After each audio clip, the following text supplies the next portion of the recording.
하나님을 보여주는 인생이라는 제목 가지고 함께 하나님의 말씀을 나누겠습니다. 신앙생활을 해오면서 느낀 몇 가지 중에 하나가요.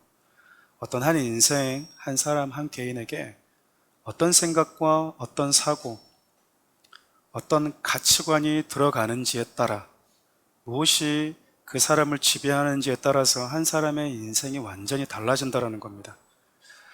우리가 사도행전을 보면 수많은 믿음의 사람들이 등장하는데 왜 이들이 어찌 보면 이 세상 사람들이 별 매력을 느끼지 못하는 그런 인생을 가치 있게 여기며 살아갈까? 우리는 힘든 걸 별로 좋아하지 않잖아요. 집사님 말씀하셨지만 떠돌아다니는 걸 좋아하지 않고 안정적인 걸 좋아하잖아요. 가난함보다는 부유함을 좋아하고 넉넉함을 좋아하잖아요. 아픈 것보다는 아프지 않고 웃을 수 있는 것. 근데 여러분, 예수님을 전했던 성령의 충만을 받았던 많은 믿음의 사람들의 삶은 우리가 일반적인 사람들이 추구했던 것과는 거리가 좀 많이 멀어요. 많이 고난을 받고 미움을 받고 오해를 받고 거짓 선동에 휩싸이고, 그런데도 불구하고 그들이 줄기차게 포기하지 않았던 것이 예수 그리스도가 하나님이시고 예수 그리스도가 인류의 유일한 소망이다라고 하는 메시지였는데, 왜 그들이 그렇게 인생을 살게 됐을까 생각해 보면 예수 그리스도의 복음이 그들의 삶 가운데 들어와 버렸기 때문인 거예요. 우리 안에 참 많은 것들이 들어갔다가 나오고 하는데요, 사람들은 가치 있게 여기는 것, 나를 지배하고 있는 것에 의해서 삶을 살아가게 됩니다. 여러분, 이런 논리는 우리가 쉽게 동의할 수 있을 거라고 생각돼요. 예컨대 여러분, 누군가를 사랑하게 되면 우리가 어떻게 됩니까? 가슴이 뜨거워지죠. 그렇지 않습니까? 손을 잡고 싶고, 그렇지 않나요? 네, 그렇죠. 우리 부부들, 네, 그렇죠? 뜨거워지는 거죠. 사랑의 열정이 생기는 거죠. 여러분, 돈에 대한 애정에 내 마음으로 들어와서 나를 지배해버리면요, 정말 돈만을 위해 사는, 말 그대로 돈 사람이 되는 겁니다. 돌아버리는 거죠. 여러분, 예수 그리스도가 내게 부활의 생명을 주셨고 죄와 죽음 아래에 있는 인류에게 유일한 소망이다, 예수 그리스도뿐이다 라고 하는 이 사실을 알게 되어버린 사람들은요, 필연적으로 삶의 방향과 같이 추구하는 것이 달라질 수밖에 없어요. 달라질 수밖에 없어요. 그러니까 여러분, 내가 무엇을 가치 있게 여기고 사는지 한번 궁금하면 냉철하게 들여다보셔야 돼요. 내가 무엇 때문에 울고 불고 하는가? 내 인생의 희노애락은 무엇인가? 우리가 내 자신에 대해서 많이 이렇게 팔이 안으로 굽듯 내 자신의 신앙에 대해서 관대하다 보니까 잘 못 들여다보는 것이지, 냉철하게 하나님 앞에 서서 내 모습을 딱 들여다보면요, 여러분들이 희노애락을 느끼는 그 중점에는 그것이 여러분들이 추구하며 살아가는 것일 수 있어요. 근데 여러분, 제자들 뿐만 아니라 스데반, 여기 있는 모든 사람들은요, 특별히 예수 그리스도를 만나버리고 복음이 우리 인간들에게 줄 수 있는 최고의 소식이라는 것을 알게 되어버린 자들은요, 그것에 자기 인생을 걸어버립니다. 오늘 본문에 등장하는 스데반 집사님도 그 중에 한 명이었어요. 여러분, 스데반 집사님은요, 안으로는 교회 공동체가 건강하게 세워져 갈 수 있도록 성도들 간에 갈등이 최소화되고 믿음 안에서 든든히 세워져 갈 수 있도록 누구보다 헌신하고 수고했던 사람 중에 한 명이었거든요. 근데 여러분, 바깥으로 나가면 여러분 담대하게 예수 그리스도의 복음을 전하면서 살았습니다. 일반적으로 교회 다니는 성도들을 보면 교회 안에서는 열심히 예배드리지만 교회 바깥으로 나가면 이제 하나님과 빠이빠이 하는 경우가 많거든요. 근데 스데반 집사님은 그렇게 산 게 아니었어요. 교회 바깥에서는 내가 일할 곳인 거예요. 복음을 전해야 될 곳인 거예요. 나의 정체성을 당당하게 드러내면서 사는 이 현장이었던 겁니다. 여러분, 그렇게 교회 안에서 교회 바깥에서 누구보다도 아름다운 믿음의 사람으로 살았던 이 스데반 집사님이요, 복음을 전하는 것이 율법을 거역하는 것이다, 그렇게 생각했던 이들로부터 갖은 수모와 모욕, 거짓 선동을 당하게 돼요. 그럼에도 불구하고 여러분, 그의 얼굴이 천사처럼 빛이 났다. 그의 얼굴 빛을 감출 수는 없었어요. 여러분, 사방에서 자신을 해하려고 하는 정말 굶주린 하인애처럼 자기에게 달려드는 그 상황에서 스데반의 집사님 입에서 나오는 말은요, 여러분, 더더욱 우리를 놀라게 합니다. 오늘 우리가 읽었던 2절 상반절 말씀 함께 읽어볼까요? 스데반이 이르되 여러분 부형들이여 들으소서. 여러분, 뭐라고 그들을 부르죠? 부형들이여, 아버지, 형제들이여. 여러분, 지금 이들이 어떤 사람입니까? 자기를 지금 음해하고 자신을 죽이기 위해서 돈으로 거짓 증인들을 매수했던 사람들이잖아요. 거짓 선동으로 자신을 죽이려고 했던 사람이잖아요. 잘못한 게 없는데 자기를 심판대에 세웠던 사람이거든요. 근데 그들이 어떻게 형제고 가족으로 보일 수 있을까요? 상식적으로 이해가 안 되거든요. 근데 스데반 집사님이 그들을 형제라고 부르고 있다는 거예요. 너무나 억울하고 또 두려운 상황인데도 불구하고, 분노할 수밖에 없는 상황인데도 불구하고 상대의 영혼을 그런 눈으로 바라봐 줄 수 있는 사람, 그런 사람을 우리는 그리스도인이라고 불러요. 여러분, 공통적으로 그랬는데 한 인물만 좀 살펴보면 바울도 그랬습니다. 로마서 9장 1절 3절 함께 읽어볼까요? 시작. 내가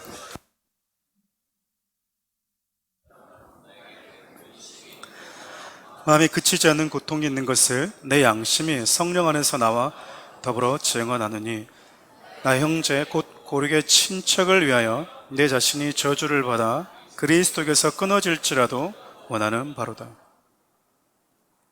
바울이요, 지금 동족들에게 고난을 받고 불이익을 받고 있어요. 나아가서 여러분, 죽음의 위협까지 받고 있는데 바울이 지금 어떠한 간절한 소원을 가지고 살았냐면, 차라리 내가 저주받아서 하나님께 끊어질지언정 내 동족들이 복음 안에 들어왔으면 좋겠다.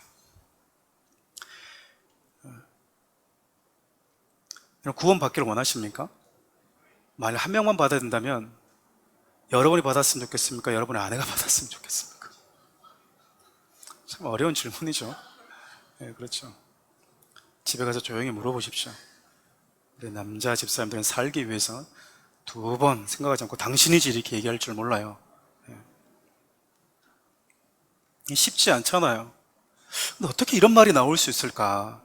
내가 저주받았어. 왜냐면 바울은요, 그리스도 안에 있는 즐거움과 복이 어떤 것인지, 그리스도 바깥에 있는 저주가 얼마나 처참한지 알고 있는 사람인데도 불구하고 차라리 내가 끊어지고 내가 저주받을지언정 나를 음해하고 거짓 선동을 하고 죽이려고 하는 그 동족들이 살기를 바랬다라는 거예요. 왜냐하면 여러분, 나라고 하는 존재가 예수 그리스도의 사랑을 받을 만한 자격이 하나도 없다는 것을 너무나 잘 알고 있었기 때문이에요. 내 노력과 내 수고로 구원이 이루어지는 것이 아니라 절대적인 하나님의 선물이라는 것, 그리고 그 선물을 받을 만한 자격이 나에게 1도 없다는 것을 너무나 잘 알고 있었기 때문입니다. 바울도, 그리고 오늘 본문에 등장하는 스데반 역시 자신을 해하려고 하는 자들을 원수로 여기지 않고요, 구원을 받아서 예수 안에 들어와서 같은 하나님을 아버지라고 부르는 한 형제가 되기를 바라고 있다라는 거예요. 이게 쉬운데 말이 쉽지 않거든요. 정말 평생 보고 싶지 않은 사람이 나와 같이 하나님을 아버지라고 부르는 형제가 되었으면 좋겠다? 쉽지 않아요. 마음이 참 힘듭니다. 예전에 우리 청년들을 섬기다 보니까 무슨 일이 있었냐면, 사귀다가 헤어지면 한 명은 떠나더라고요. 대부분 누가 떠나냐면 형제들이 떠나더라고요. 형제들이. 자매님들이 이렇게 얘기를 하는 거죠. 헤어졌으니까 나는 여기 있을 테니까 너가 가. 그러면 보통 남자들은 알았어, 내가 다 짊어지고 떠날게. 그리고 그 다음 주부터 안 보여요. 이렇게 연애하다가 마음만 틀어져도요, 같은 공간에서 예배하기 싫은 게 우리거든요. 그렇지 않나요? 근데 지금 이 사람들은 그런 사람들이 아니잖아요.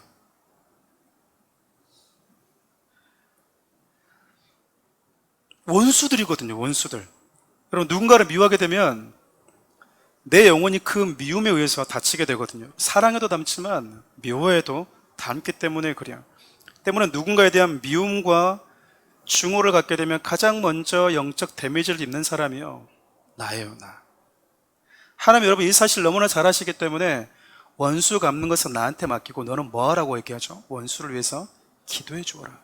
기도해 주어라.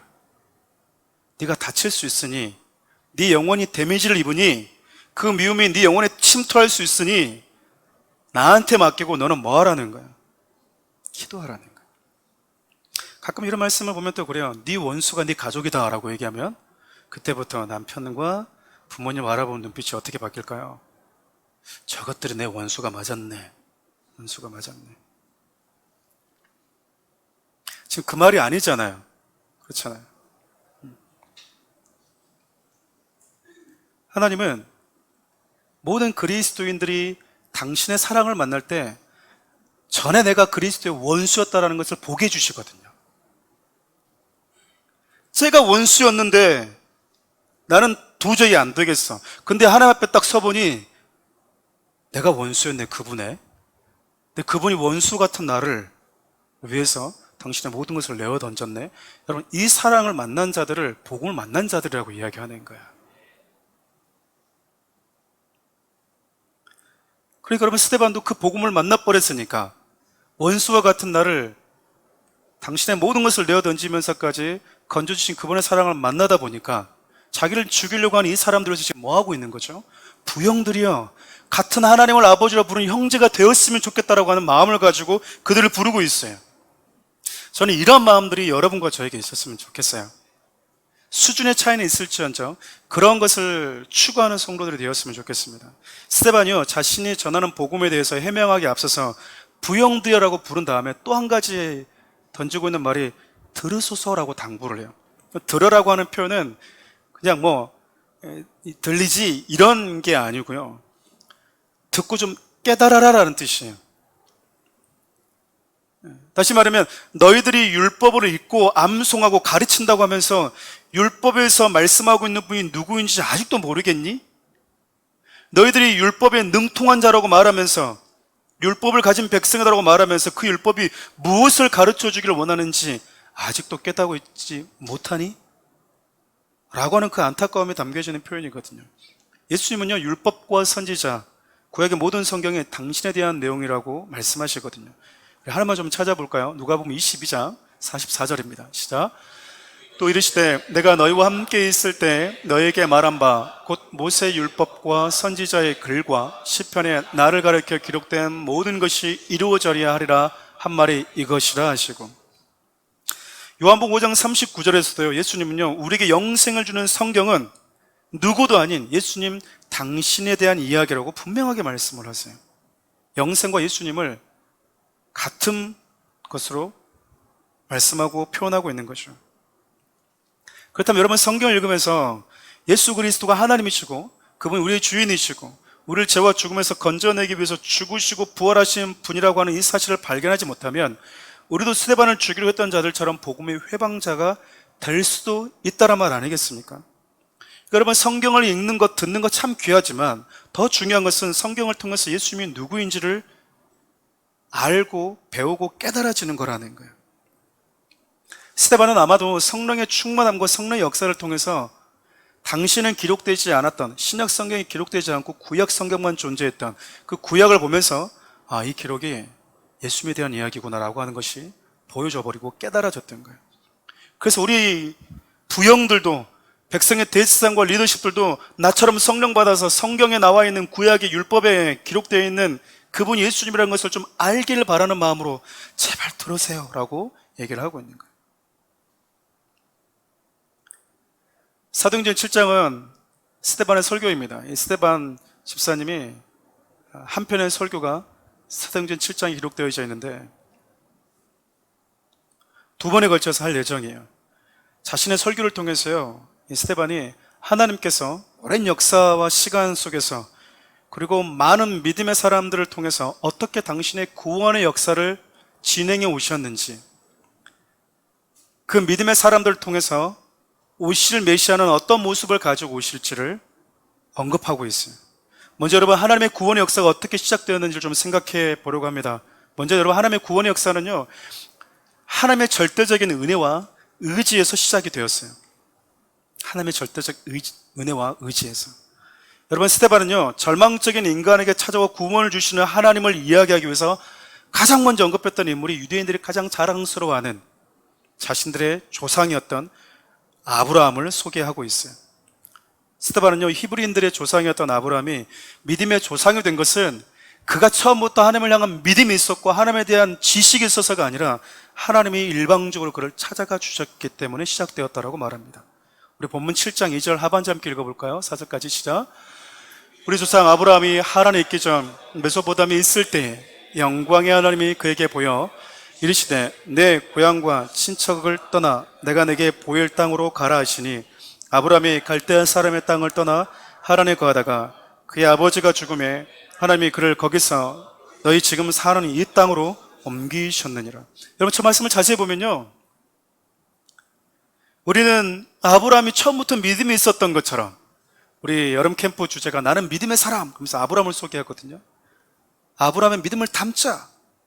여러분, 그런 내용이 아니고요, 여러분 읽어보면 아브라함의 인생의 주체가 아브라함인 것 같습니까? 하나님인 것 같습니까?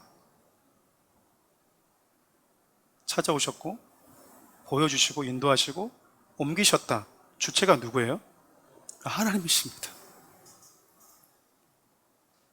하나님께서 여러분 아브라함을 찾아가셔서 당신을 보여주셨고 지시하셨고 약속의 땅으로 옮겼대요. 아브라함이 그 인생의 주체가 아니라 아브라함의 인생에 하나님이 주체였다라고 지금 스데반이 설교를 하고 있는 거예요.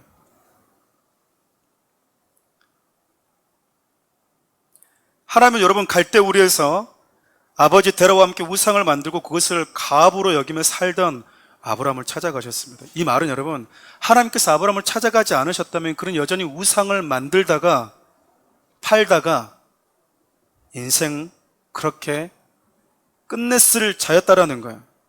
여러분, 저와 여러분 역시 예수님이 찾아오지 않으셨다면 여전히 죄와 죽음의 노예에 머물면서 살 수밖에 없는 존재였다라는 거잖아요. 여러분, 아브라함처럼 우리 역시 하나님께서 찾아옴으로 인해서 우리의 삶이 이전과 달라지게 돼요. 여러분, 새로운 삶은요, 하나님이 찾아오시고 기존의 삶에서 떠남으로부터 시작이 됩니다. 하나님께서 아브라함을 찾아오셔서 본토 친척 아버지 집을 떠나라라고 말씀하세요. 이 말은 부모 원수가 되라는 말이 아닙니다. 앞서 얘기했던 것처럼 너희 가족의 원수다, 그러니까 진짜 가족을 원수로 보는 분들이 있어요. 신천지 같은 경우는 그 단절을 해버린다고요. 이 말씀 딱 들으면 본토 친척 아버지를 떠나라고 해서 저는 교회를 떠납니다, 이런 분들도 있어요. 본토 친척 아버지를 떠나라고 했습니다. 아버지, 어머니, 저 독립하겠습니다. 답답하죠. 여러분, 본토 친척 아버지 집을 떠나라고 하는 것은요, 너의 인생의 시작, 너의 생명의 근원, 이제 거기 아니다 라는 말이에요. 여러분, 아브라함에게 있어서의 가문은요, 본토 친척은요, 자기에게 생명을 준, 자기에게 생명이 또 시작되는 곳이에요. 거기를 떠나라는 이야기는 너의 이전의 모든 삶은 여기까지다라는 거예요. 너의 삶. 여러분, 그리스도 안에서 새로운 피조물은요, 옛사람과 완전히 결별해야 된다는 의미예요. 여러분, 옛사람과 결별하는 것이면서 동시에 옛사람에게 여러분, 너의 수명은 여기까지라고 사망 선고를 내리는 거예요.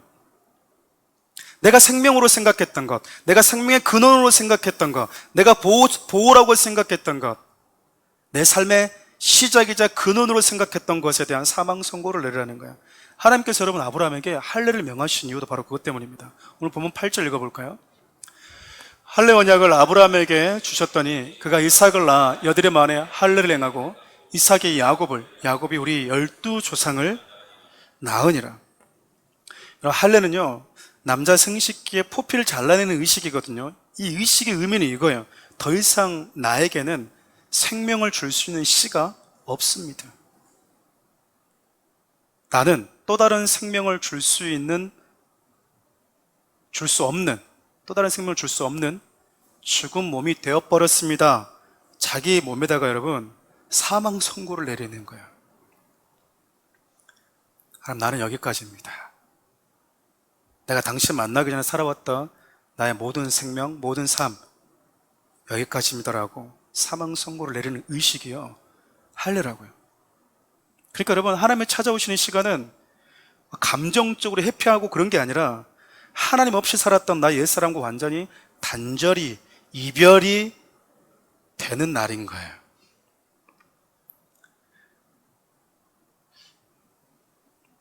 싫습니까? 저 결혼할 때 그랬습니다. 저 결혼할 때 저는 드라마를 볼 때마다 신랑 입장, 신부 입장하면 신랑은 어떻게 가요? 요즘에는 막 이러고 가더라고요. 막 춤추면서 가고. 근데 신부들 항상 갈 때 어떻게 가죠? 웃으면서 갑니까? 꼭 뭘 흘립니까? 눈물. 저 남자들이 눈물 흘리면서 가는 거 못 봤거든요. 근데 여성들은 꼭 눈물을 많이 흘리시더라고요. 근데요, 제가 결혼식 딱 시작했을 때 신랑 대기실에 앉아있는데 겁이 나더라고요. 겁이 나. 끝났구나. 나 이제 우리 아내만 이제 이 여자 어떻게 보고 사나? 될까? 근데 이제 다른 여자랑 단둘이 앉아서 커피 못 마시나? 이거 어떡하지? 이걸 내가 할 수 있을까?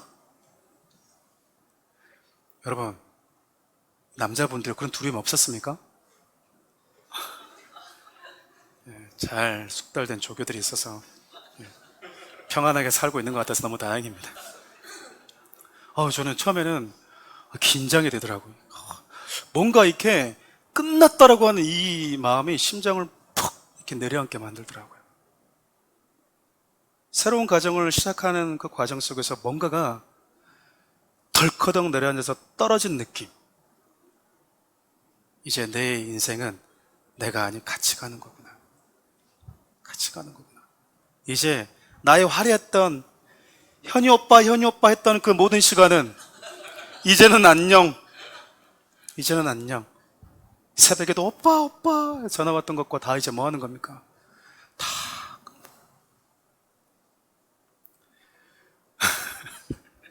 저는 약간의 그런 그 막연한 그 마음이 있더라고요. 그 두려움이라고 할까, 초조함이. 그렇게 새로운 사람과 새로운 인생을 저도 시작을 했습니다. 하나님을 만난다는 것은요, 그동안 내가 을씨고 졸씨고 좋다고 생각하는 그 마씨하고 같이 살다가 이분으로 옮겨지는 거예요. 얘는요, 우리에게 즐거움을 참 많이 줍니다. 나한테 절해, 다 줄게. 나한테 경배해봐, 천하만국을 줄 수도 있어. 여러분, 손잡고 가면서요, 즐거움도 줄 수 있어, 쾌락도 줄 수 있어. 손잡고 줄줄줄 따라다니면서 합니다. 근데 우리 주님과 손을 탁 다시 잡는 순간요, 얘하고는 끝나는 거야. 그게 할례예요, 여러분. 유쾌하다면 유쾌한 것이고, 유쾌하지 않다면 썩 유쾌하지 않은 이별이 될 수도 있어요. 그런 표현을 쓰더라고요. 한 연예인이 했단 말이었는데, 자기는 담배에 대해서는 유혹이 없대요. 담배에 대해서는 한 번도 펴본 적이 없어서 피고 싶어 이런 마음이 없다라는 거예요. 근데 성적인 부분은 마음이 남는데요. 왜냐면 자기가 결혼 안 해도 불구하고 경험을 해봤대요. 여러분, 세상에 주는 즐거움을 맛본 사람은요, 우리 주님이 새로운 걸 준다고 해도요, 쉽게 따라 나서지 않을 수도 있어요. 다시 말씀을 드립니다. 본토 친척 아버지 집 떠나야 된다? 그 말은요, 너 이전에 하나님 없는 삶과는 이제는 끝이야 라는 거예요. 정말 사망 선고를 내리는 것입니다. 그러니까 새로운 피조물로 탄생하려면 이전에 나의 옛사람과는 완전히 단절해야 되는 거예요. 여러분, 우리가 지금 살아가고 있는 이 세상을 보려면 엄마의 태에서 나와야 되는 거예요. 끝까지 엄마 탯줄 붙잡고 거기 있다고 그러면 안 된다, 그 말입니다. 나와야 돼요. 여러분, 유대인의 자부심이라고 할 수 있는 아브라함도 이 경험을 했대요. 이 경험을 한 사람이라는 거예요. 하지만 여러분, 아브라함이 갈대 우르에서 하나님의 음성을 들었지만 곧바로 약속의 땅까지 바로 가지는 못했대요. 하란이라는 곳에서 잠시 머물렀답니다.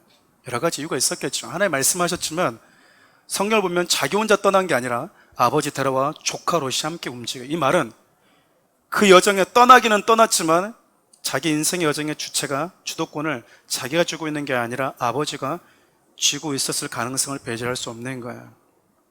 여러분, 그곳에서 아버지 데려가 죽게 됩니다. 우리 4절 말씀 읽어볼까요? 시작. 아브라함이 갈대아 사람의 땅을 떠나 하란에 거하다가 그의 아버지가 죽음에 하나님이 그를 거기서 너희 지금 사는 이 땅으로 옮기셨느니라.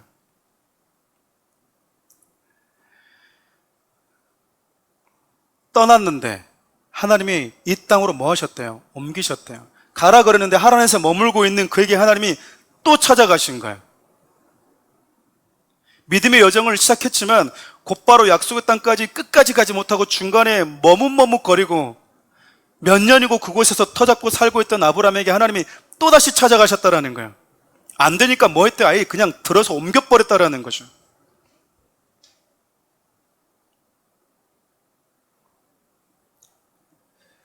여러분, 성경을 보면 성경의 표현이 참 독특한 게 많이 있는데요.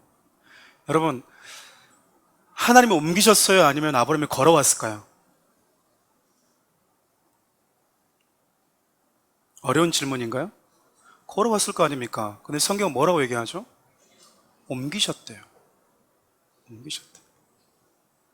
여러분, 이스라엘 백성들이 40년 광야 생활할 때요, 하나님이 뭐라고 정의하냐면 내가 40년 동안 너희를 독수리의 날개에서 업어서 왔다라고 얘기합니다. 여러분, 이스라엘 백성은 진짜 독수리 날개 타고 왔나요? 걸어왔나요? 걸어왔어요. 근데 하나님 뭐 했대요? 내가 업어서 왔대요. 업어서 온 증거가 있거든요. 40년 동안 그들이 걸었는데 발이 부르텄대요? 부르트지 않았대요? 부르트지 않았대요. 신발이 떨어졌대요? 안 떨어졌대요?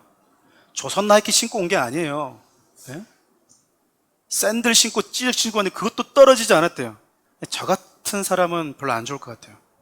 새로운 신발 사기 위해서 한 번씩 이렇게 일부러 긁고 가는 사람들은 40년 동안 똑같은 걸 신어야 되니까. 근데 여러분, 신발이 헤어지지 않고 발이 부르트지 않았다고 하는 것은 여러분, 뭔가 공중에 떠서 왔다라는 거예요.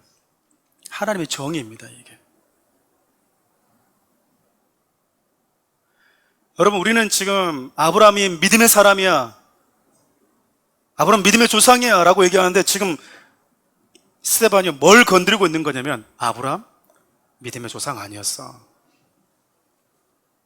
아브라함 처음부터 믿음이 없었어. 그의 믿음은 그에게서 시작된 게 아니었어. 그는 약속의 말씀을 받았음에도 불구하고 하란에 머물러 있었어.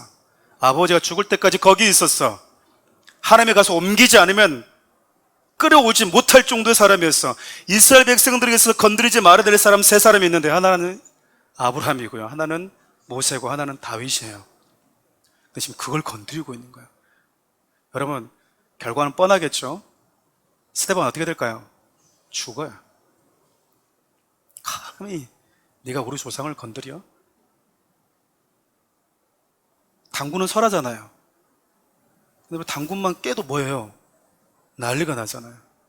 여러분, 아브라함을 건드리고 있는 거예요. 너희들이 그렇게 좋아하는 그 믿음의 조상이라고 하는 아브라함, 믿음이 없어서, 믿음이 약해서 하나님이 반복적으로 지속적으로 찾아가셨다. 안 되니까 하나님이 들어서 옮기셨다. 그게 여러분 믿음이에요. 여러분, 내가 걸어간 것 같거든요. 근데 하나님이요, 들어서 옮기셨대요. 여러분, 하나님을 믿어서 구원의 은혜 가운데 들어오게 되면요, 내가 선택해서 믿은 것 같은 그 믿음도 하나님이 주셨다라고 하는 사실을 알게 돼버려요. 그래서 선물이라고 얘기를 하는 거예요. 내가 선택해서 믿었는데, 내가 말해서 걸어왔고, 내가 고백했는데 여러분, 그 이면의 모든 것의 주체가 내가 아니었다는 것을 보게 돼버린다고요. 그렇게 되면 믿어야지 구원이야? 행해야지 구원이야? 이런 싸움 하실 필요가 없는 거예요. 그냥 보여버렸어. 내 삶의 주체를. 나를 고백해 하신 분, 나를 옮기신 분, 이분이 하나님이라는 것을 만나버렸어. 하나님이 아브라함의 믿음이 좋은 것 같았지만 우리가 받아들이고 믿은 것 같은데 하나님은 당신이 이 모든 배후 위에 계셨고 이 모든 역사의 주체자였다고 지금 스데반이 강조하고 있는 거예요. 강조하고. 하나님이 찾아오셨다. 다른 성경 한번 볼까요? 요한복음 5장 24절입니다. 함께 읽겠습니다. 내가 진실로 진실로 너에게 이르노니 내 말을 듣고 또 나를 보내신 이를 믿는 자는 영생을 얻었고 심판에 이르지 아니하니 사망에서 생명으로 옮겼느니라. 골로새서 1장 13절 14절도 읽겠습니다. 그가 우리를 흑암의 권세에서 건져내사 그 사랑의 아들의 나라로 옮기셨으니 그 아들 안에서 우리가 성령 곧 죄사함을 얻었도다. 예수 그리스도 우리를 건져내셨고 옮겨버리셨대요. 갈 때 우리 있었을 때에도 불완전 믿음을 가지고 와서 지체하고 있었을 때에도 아브라함을 지속적으로 찾아가셨던 분은 하나님이셨습니다. 하나님이셨다는 거예요. 하나님이 찾아가심으로 인해서 시작된 민족들, 하나님의 찾아가심으로 인해서 형성된 자들, 그들이 너희들이라고 말하고 있는 거예요. 여러분, 장자가 될 수 없었던 11번째 아들 요셉, 그런 그에게 여러분 꿈을 주시고 감옥에 갇혀서 아무것도 할 수 없는 요셉, 그에게도 하나님이 뭐 하시죠? 찾아가세요. 그래서 그를 민족의 리더십으로 세우십니다. 지금 스데반이 말하고 있는 것은 여러분, 믿음의 시작이 아브라함도 요셉도 아니라 하나님께서 찾아가셨기 때문이더라고. 하나님이라고 계속해서 말하고 있는 거예요. 적어도 여러분, 우리가 아브라함 이야기를 보면서 우리 이런 믿음을 좀 교훈받읍시다, 이런 믿음을 우리도 가집시다. 근데 여러분, 스데반 집사님이 지금 하고 있는 설교는 적어도 그 설교는 아니에요. 여기에서는 문문 제가 준비하면서 너무 어렵더라고요. 오늘은 너무 어려웠습니다.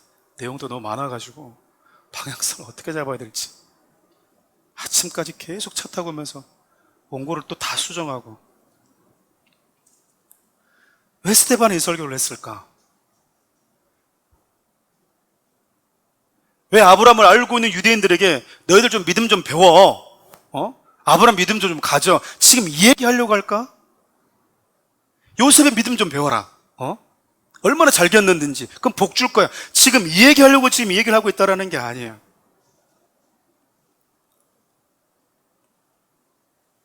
믿음의 시작은 하나님이 지속적으로 찾아가셨기 때문이다. 하나님이 지속적으로 찾아오시지 않으셨다면 지금의 히브리는 없었다라고 하는 이야기예요. 너희들은 없었다라는 거예요. 아브라함도 없었고 너희들도 없었다. 하나님께서 죄인된 우리를 찾아오시지 않으셨다면, 그분이 우리를 불쌍히 여기지 않으셨다면, 그리고 그분이 우리에게 오실 의지가 없었다면 저 여러분의 생명은 주어지지 않았다라고 하는 이 이야기를 하고 싶은 거예요. 근데 하나님이 우리를 찾아오셨잖아요. 지금 그 얘기를 스데반이 하고 있어요. 그들은 아브라함 얘기했을 때 뭘 기대했을까요? 너희들 이런 조상 너무 부럽다. 이런 조상 가진 민족은 참 너무 부러운 민족들이야. 어디에도 없어. 이런 말 듣고 싶었을 텐데 스데반이요, 하나님 앞에서 아브라함도 믿음이 적은 자라고 지금 얘기를 해버리고 있는 거예요. 두 번째, 여러분, 스데반이 하고 있는 말은 뭐냐면, 하나님의 이 구원은요, 예수 그리스도를 통해서 완성된다라는 이야기를 하고 싶어요. 그 이유를 설명해 드리겠습니다. 하나님은 여러분, 인간을 구원하기 위해서 메시아, 즉 구원자를 약속하셨어요. 이것은 이스라엘 모든 민족들도 다 알고 있었습니다.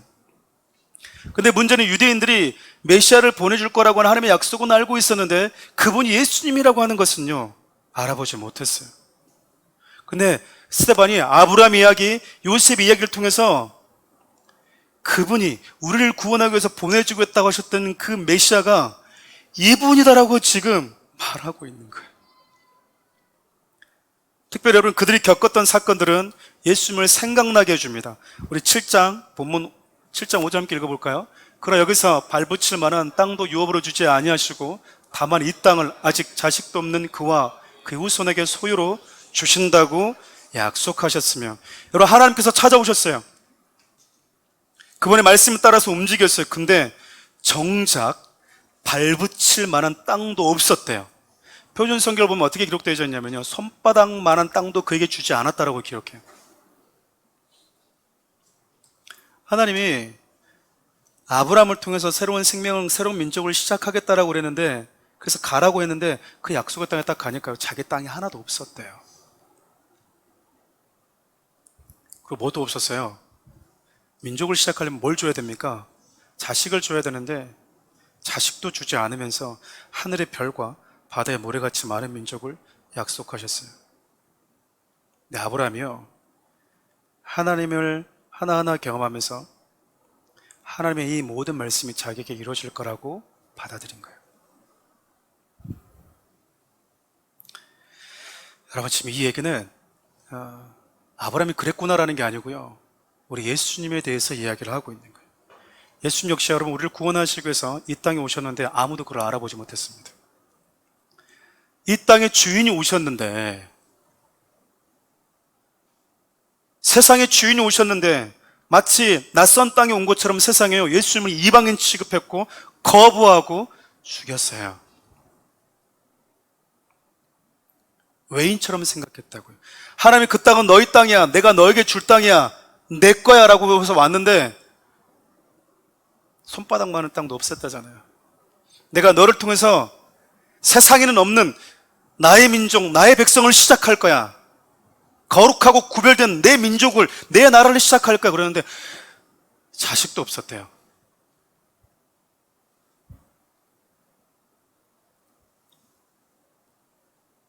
예수님이 이 땅에 오셨는데, 자기 땅에 왔는데, 하나님이 만드신 땅에 왔는데 세상에 당신을 거부한 거예요. 그분이 왜 오셨죠? 하나님의 나라 시작하시려고, 하나님의 민족들 시작하시려고. 하나님은요, 아브라함을 통해서 당신의 거룩한 이스라엘을 시작하셨듯이 예수님을 통해서 완전히 새로운 인류를 시작하고 싶으셨다는 거예요. 여러분, 지금 잘 따라오고 계십니까? 세상에 수많은 민족들이 있는데요, 하나님을 떠난 민족들 말고 내가 아브라함아 너를 통해서 새로운 민족을 시작할 거야, 내 백성들을, 내 나라를 일으킬 거야, 내가 너를 통해 시작할 거야. 그런데 왔는데 우리 사람들이 나를 이방인 취급하는 거예요. 하나님이요, 다 죄와 죽음 아래 저주 아래 있는 자들, 다 돌이켜 하나님을 떠났던 이 세상 가운데 예수 그리스도를 보내주심으로 인해서 그분을 통해서 저와 여러분들을 당신의 백성 삼으시고 그분 안에 있는 저와 여러분들을 통해서 하나님의 나라를 세워가기를 원하셨다는 거예요. 아브라함 이야기, 그 이야기입니다. 근데 그분이 오셔서 뭐 했대요? 아브라함처럼 똑같이 인자 머리 둘 곳도 없을 정도로 사람들에게 배척당하고, 요한복음 1장의 표현을 빌리면 자기 땅에 왔음에 세상이 그를 알아보지 못했대요. 그때도 하나님이 아브라함을 통해서요, 그 역사를 이뤄가셨던 것처럼 예수 그리스도를 통해서 하나님의 민족을 시작하셨다는 거예요. 아브라함 다음으로 소개하고 있는 인물이 요셉이거든요. 그의 삶에서도 우리를 구원하시기 위해서 오신 예수님이 어떤 모습을 가지고 오실지가 여러분 역없이 보입니다. 우리 본문 7장 9절 10절 읽어볼까요?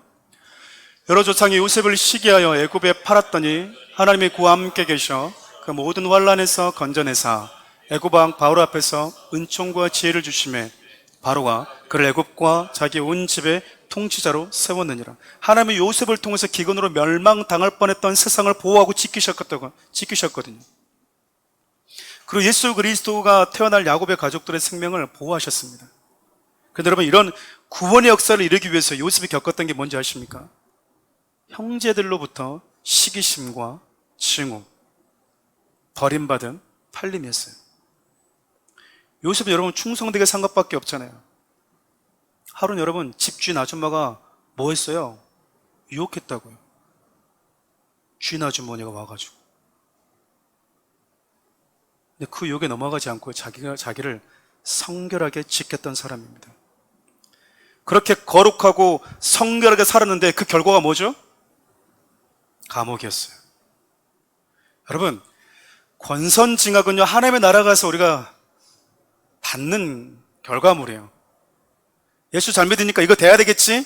이거 돼야 되겠지? 여러분, 그건 복음이 아니에요. 그럴 수도 있지만 그러지 않을 수도 있기 때문에 그래요. 충성되게 거룩하게 순결하게 살았는데 결과가요, 감옥일 수 있다니까요. 아무도 기록해주지 않는 나락으로 떨어져 버렸어요. 근데 여러분, 하나님이요, 가장 나락에 떨어져 있고 기억하지 않고 갇혀있던 그를 민족의 통치자로 세워서 구원해 버리십니다. 요셉의 이런 모습이 여러분, 우리 예수님과 너무 닮아 있는 거예요. 예수님도 여러분, 당신이 택한 당신의 민족들로부터 시기와 질투와 버림과 죽임을 당하셨어요. 사랑하는 제자들에게도 버림받았죠. 그리고 여러분, 십자가까지 내몰려서 죽으시고 죽음이라고 하는 감옥에 3일간 갇혀 지내셨습니다. 다 끝났다고 생각했어요. 잊혀졌다고 생각했어요.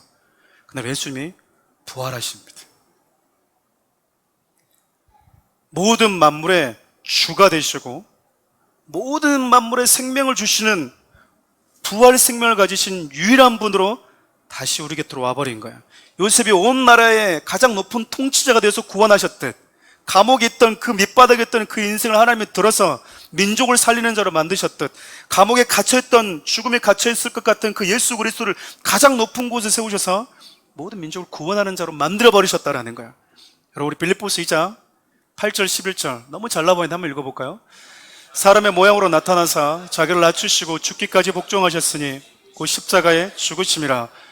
이러므로 하나님이 그를 지극히 높여 모든 이름 위에 뛰어난 이름을 주사 하늘에 있는 자들과 땅에 있는 자들과 땅 아래에 있는 자들로 모든 무릎을 예수 이름에 꿇게 하시고 모든 입으로 예수 그리스도를 주라 시인하여 하나님 아버지께 영광을 돌리게 하셨느니라.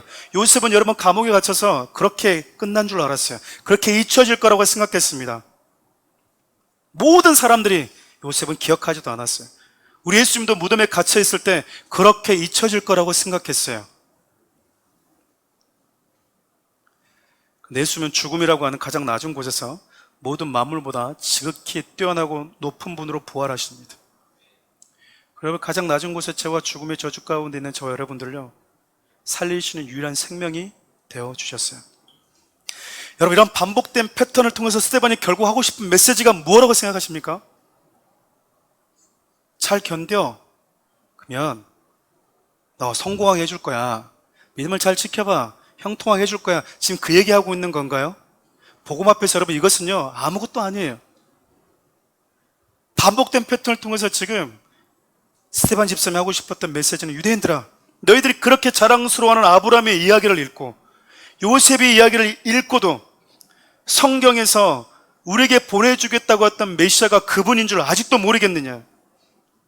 아브라함을 통해 세상과 다른 완전히 새로운 민족을 시작해 하셨듯이 자기 동족에게조차 인정받지 못하고 버림받고 갇힘을 당했던 요셉을 통해서 온 인류를 구원하셨듯이 새로운 영적 이스라엘을 시작하기 위해서 우리를 위해서 죽으시고 무덤에 갇혀 계셨던 그 예수 그리스도가 바로 너와 나를 위해서 보내주겠다고 하는 구원자라고 하는 사실이 아직도 깨달아지지 않느니, 아직도 들리지 않니라고 말하고 있는 거예요. 지금 들으소서.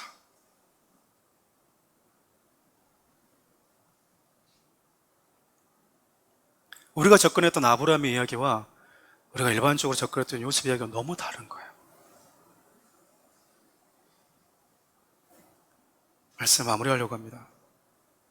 말씀을 이렇게 보다가요, 스데반 요셉의 이야기를 마무리하면서 뜬금없이 갑자기 아브라함이 값주고 산 무덤에 대해서 또 이야기를 해요. 우리 7장 15절 16절 한번 읽어볼까요? 야곱 애굽으로 내려가 자기와 우리의 조상들이 거기서 죽고 세겜으로 옮겨져 아브라함이 세겜 하몰의 자손에게서 은을 값주고 산 무덤에 장사되니라. 평생 나그네로 살았던 아브라함, 약속의 땅에 왔는데 거할 땅, 손바닥만한 땅도 얻지 못했던 아브라함, 그가 아내가 죽을 때요, 세겜 땅에 한 일부분을 많은 값을 주고 사게 됩니다. 훗날 이곳에 아브라함, 이삭, 야곱이 묻히게 돼요. 가나안 땅을 약속받았어요. 근데 아브라함이 경험했던, 죽을 때까지 경험했던 현실은요, 그 땅을 다 아브라함의 땅으로 주신 하나님을 만나지는 못했어요. 바다의 모래같이, 하늘의 별과같이 주겠다고 했는데 아브라함이 얻었던 아들은 8명이었습니다. 셀 수 있는.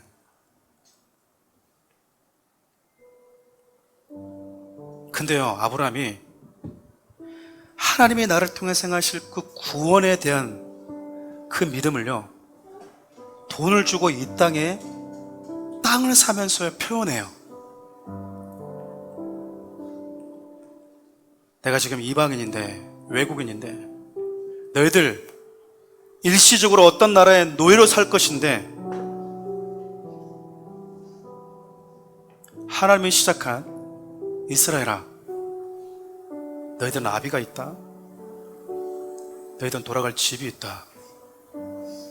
너희들은 값주고 산 땅이 이곳에 있다. 약속의 땅에 있는 자들이라고 하는 이 소망을요, 아브라함이 마지막 남기고 죽습니다. 여러분, 우리 예수 믿는 자들이잖아요. 부모님 우리에게 주는 썩는 생명이 아니라 썩지 않는 부활의 생명을 주신 분이 예수님이라고 하는 사실을 알게 되어버린 자들이야. 그래서 각자에게 찾아오는 죽음의 시간이 저주의 시간이 아니라 영원한 나라로 돌아가는 시간으로 바뀌어버린 자들입니다. 여러분, 우리는 이 약속을 받은 자들이거든요. 비록 이 땅에서 잠시 발을 딛고 살아가지만 저와 여러분의 소망이 저 하나님 나라에 있는 거예요. 여러분 믿으십니까? 여러분, 아브라함, 이삭, 야곱, 요셉의 이야기를 통해서요, 하나님은 당신의 생명을 가진 자들에게 어떤 약속이 주어졌고 하나님의 구원의 약속을 받은 자들이 이 땅에서 얼마나 아름답고 멋진 하나님의 구원의 이 스토리를 들려주며 살았는지를 말하고 있어요. 이들은 모두 하나같이 예수 안에서 그리스도의 약속을 받은 자들에게 어떤 방식으로 구원의 역사가 일어나는지, 그야말로 자기 인생을 다 담아서 하나님을 보여주는 마이 스토리가 아니라 하나님의 히스토리를 써내려 갔다고요. 릴레이를 달리는 육상 선수처럼 자기에게 맡겨진 구간에서요, 열정적으로 최선을 다해서 달리면서 하나님이 이런 분이시다고, 하나님의 구원을 받은 자들은 이런 상황에서는 이렇게 반응하면서 사는 거라고. 아브라함이 감당했던 하나님의 구원의 스토리, 요셉에게 주어졌던 하나님의 구원의 스토리, 이들은요, 그 각자의 삶의 현장에서 하나님 우리를 구원하시는 분이시고 우리를 구원하시기 위해서 오신 예수님이 어떤 분이신지를 온 인생을 담아서 보여주는 자로 살았어요. 스데반이 이 일에 나도 증인이다라고 말하고 있어요. 나도 증인이야.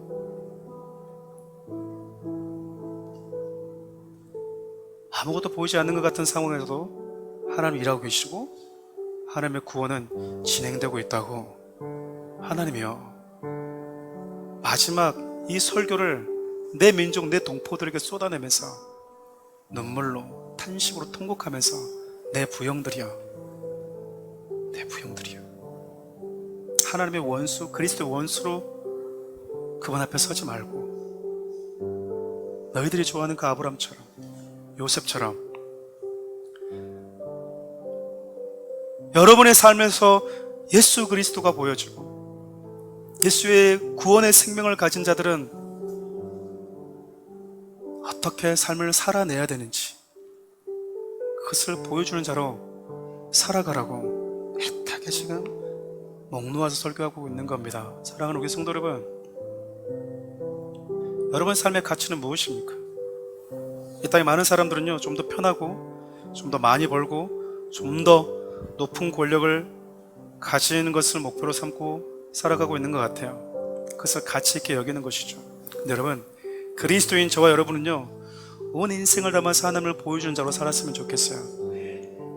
아마 아브라함이 여기 다 하나님이 나에게 주신 약속의 땅이라고 말하고 돌아다녔을 때 세상 사람들 얼마나 비웃었을까요? 손바닥 땅만한 땅도 없는 주제에 장난치니? 너? 근데요, 아브라함이요, 그 믿음을 절대 놓치지 않습니다. 이 믿음이 있었기 때문에 내가 보지 못하고 죽어도 내 뒤에 오는 내 후손들이 여기에 소망이 있다, 여기 하나님의 약속이 있다, 내가 값주고 산 땅 여기에 있다, 너희들이 여기로 돌아오게 될 거다, 그리고 보게 될 것이다, 보게 될 것이다. 전 사랑 우리 성도들 그렇게 살았으면 좋겠습니다. 하나님을 보여주는 자로 살아가십시오. 여러분을 보면서 예수님이 어떤 분이신지를 보여주는 자로 살아가십시오. 여러분을 통해서 원수되었던 나를 구원하신 예수 그리스도의 그 사랑이 보여지는 인생으로 살아가십시오. 신앙생활을 10년, 20년 해도, 성경을 10년, 20년 읽어도 그렇게 예수를 보여주는 자로 살지 못하고 있다면 참 불행한 겁니다. 다시 한번 이 찬양을 좀 주님께 올려드렸으면 좋겠는데요.